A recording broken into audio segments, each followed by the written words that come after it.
Strings and Things. A ketamine trip report by Silo707. Uploaded to erowid.org January 21st, 2007.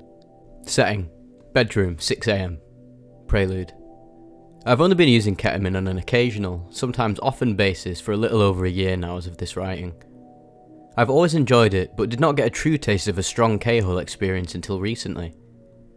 Its dark and foreboding side is alluring to me, and I view it as the rebel drug of the psychedelic world, the outcast, too strange even for the other chemicals to hang around it.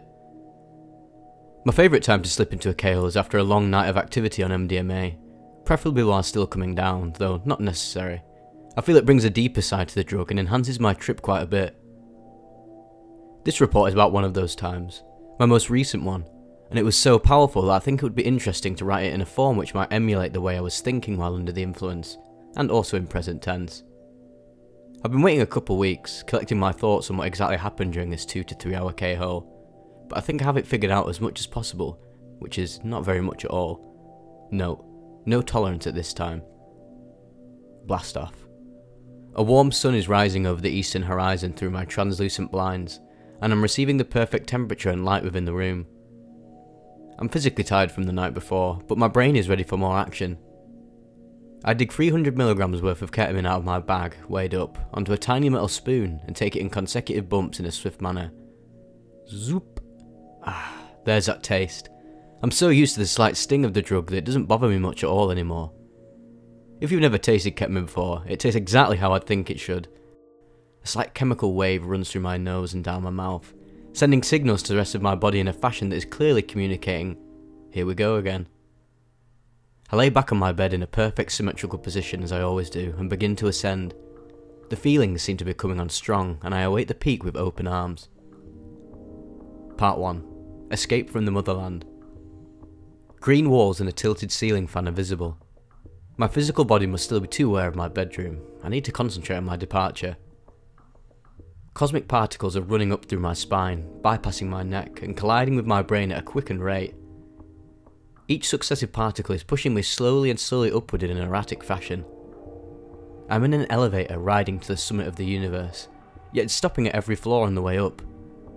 Not surprisingly, only my mind and my sense of breath are being elevated, and have left the rest of my body from the chest down back at the home base. Oh well, I don't need any of that stuff anyway. If we were all simply flying brains in a 4-dimensional universe, as I seem to have just become, there would be much less problems in the world anyway. I am now free. My first clue is the fact that I feel my eyes halfway open, yet I am no longer in that small cubed room within another small cube. I see a landscape of pure white. Checkered patterns slowly make their way across the mental world in my head, my imagery, and I am attempting to chase them down to find out where they are going. I'm successful in chasing these flying entities, but a problem arises when I realise with every one I catch, another infinite number of them spawn. Involuntarily, I seem to be analysing how long it will take to catch an infinite number of these, and before I came up with an answer, I am hit with a split second of thoughts that have been blasted to me in a capsule from the reality I had come from. Flash of thought. You're on a drug. You need to make sure to breathe, because the physical body that is allowing you to retain this mind state has sent an alert to this dimension, demanding more attention to its processes. For that brief moment, I was back in my body. I calmed my breathing down and reminded myself that ketamine is one of the safest substances there is. Assured, I was immediately blown back into the cosmos, to a level never having been reached in this way before. Part 2. Through the spiralling wormhole. I've just flown past our dimension of time and space. I am flying forward in an erratic yet peaceful spiral direction, not only in my mind, but my body as well. The speed is picking up, and I feel my mind communicating with my hands, who have remained in the first dimension with the rest of humanity, telling them to clench the bed and hold on for life. I've just flown through the second dimension, into the third, into the fourth. My speed is maxed out, far beyond the standards of terminal velocity, and I continue in the form of a particle through each successive dimension. While I am still aware of the amount of planes of time and space I am passing through, the travel becomes smooth and I am passing through each dimension at a constant rate. Everything is flowing and allowing my specific particle to pass as I reach levels deeper into the cosmos. I am in Dimension 10, and I feel my speed slowing at a rapid pace. The swirls have become stagnant, and are inspecting me as I pass peacefully through the only territory they have ever known. I pass through the last gate, the end of the line, I'm in Dimension 11, and this seems to have been my destination all along. I come to the realization that only a few entities are ever allowed this deep, and I must not take my presence here for granted. I'm floating in a void, many shapes and scenes unfolding in front of me, all of them alien, non-realistic in regards to the physics and chemical makeup of the known universe. I float around for what seems to be quite some time. I'm soaking in everything, and I'm not forcing my own control within this void at all. Then, something happens. The 11th dimension has imploded into itself. I watched every other entity within this realm begin to connect to one another, to become one. They are acting in this manner at a very fast rate, and I know my time to connect with them draws near. I wait until an appropriate time to join them arises, and then I open my arms and succumb to the growing web of matter. With no delay or transition, I become one. I am the singularity. All of us entities have finished connecting with each other and begin to contract into a single point in reality, or non-reality. We surpass the form of a point and become a presence. Note, this is absolutely the most intense and unreal mind state I have ever achieved, with the exception of 5-MeO DMT, which is only slightly ahead.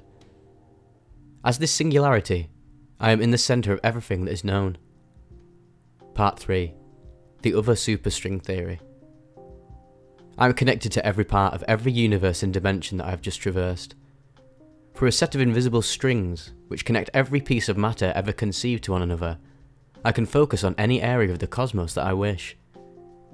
I can see the place that I originated, the beautiful and naturally flawless body in space that I came from, Earth. I see its inhabitants living their lives. I see the powerful energy that is attempting to sustain these inhabitants, and I see the people who are truly important to me as alive and happy. I connect my thoughts through these various strings, whose endpoints are residing in the alternate multiple dimensions I had briefly visited, and I am struck with a sense of awe at how unique and different each one is from the next. Each has their own physical properties, and types of beings that live their existence within them. The strings have now hidden themselves from me, and I am thankful for them having been revealed, as it has given me more awareness of the fact that everything in the universe might truly be connected to one another. I have descended in my mind state, but only slightly.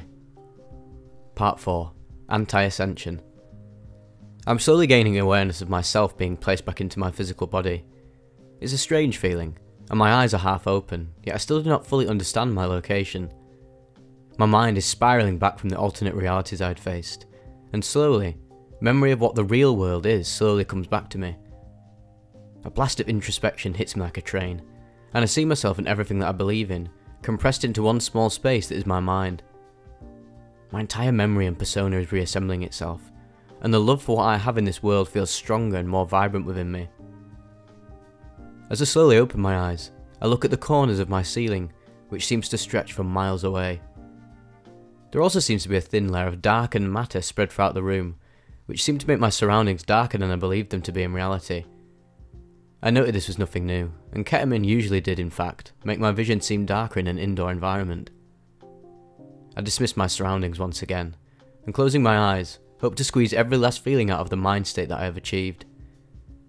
My internal vision is one of a vast expanse of empty space, with a few thoughts that I can access if I choose to, who are visibly floating within. I decide to focus on reaching a clear, meditative mind state, and to not think in detail about any sort of idea. My mind feels open and relaxed, and I concentrate on disregarding my ego as much as possible, attempting to study my situation from an overall perspective. Without relating any of my own experiences to them, I begin thinking about the aspects of life that are most important to one's existence. I think of friends, of family, of choosing a career with which I can use my skills and traits successfully, and I think of attempting to remain as morally good of a person as I can during this lifetime. I feel the effects of the ketamine gradually fade into the recesses of my mind. I'm in a very positive mood, having felt cleansed of all the stress I had accumulated during the last few weeks, and I do not feel tired or lazy at all. I'm ready to get up and go do something productive, while contemplating the perspectives of myself that the substance has just allowed me to see. I smile in contentment, and without hesitation, pull myself off my bed, put on some warmer clothes, and head out of the house.